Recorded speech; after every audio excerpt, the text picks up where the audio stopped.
है तो वाइब्रेशन बनते ही है। ओके। क्योंकि जब आत्मा सोचती है तो सोचती है, तो जो सोचने का जो रिफ्लेक्शन है, हाँ जी। आत्मा जब सोचती, मनुष्य आत्मा जब सोचती है तो उसका रिफ्लेक्शन उसका सूक्ष्म कारण शरीर से होकर, सूक्ष्म शरीर से होकर उसके ओरा के बाहर जाएगा और ओरा के बाहर से फिर चारों ओर फैलेगा।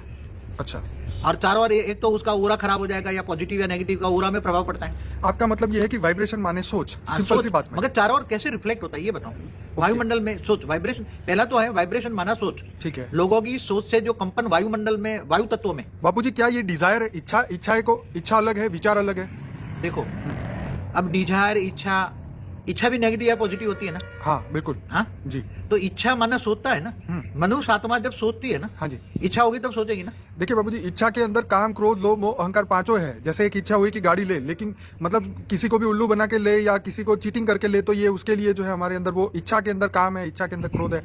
किसी को सांप डस जाए और हमें मजा आ जाए, तो ये हमारे इच्छा के अंदर ये जो नेगेटिव चीज है। तो हर चीज में आपने जैसे बताया, तो ये वाइब्रेशन को और हम कैसे समझें? देखो, हर मनुष्य आत्मा की इच्छा अलग अलग है ना। हाँ जी। आसुर वृत्ति वाले की, मनुष्य की इच्छाएं आसुरी होती है। हाँ जी। और देवताओं की, अच्छे इंसान की अच्छी होती है ना। हाँ जी।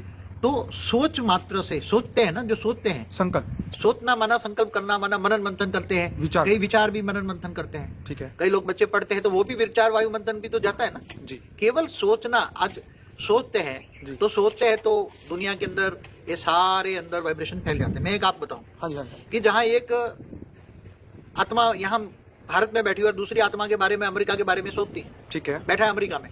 ठीक है। तो जैसे एक पति अमेरिका में बैठा है और पत्नी यहाँ इंडिया में है। ठीक है।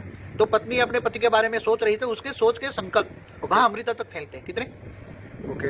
हाँ, तो वो वाइब्रेट होते वाइब्रेट माना कंपन होते ओके। वायुमंडल के अंदर, हाँ। वायु तत्व के अंदर कंपन होते उसकी फेस तक पहुंच जाएगा, उसकी आत्मा तक पहुंच जाएगा। हाँ। और उसको टच होगा, जिसको टेलीपैथी कहते हैं ना। तो टेलीपैथी कैसे होती है? पर बापूजी, सामने वाला भी तो वो उसको कैच करने वाला होना चाहिए ना। मगर वो अपनी जब- धुन में मस्त है तो क्या पता चलेगा? देखो, कंपन भेजने वाला और कंपन लेने वाला, वाइब्रेशन वाइब्रेशन लेने वाला। समझो कि अभी एग्जांपल दिया कि एक पत्नी है, पति को बहुत जोर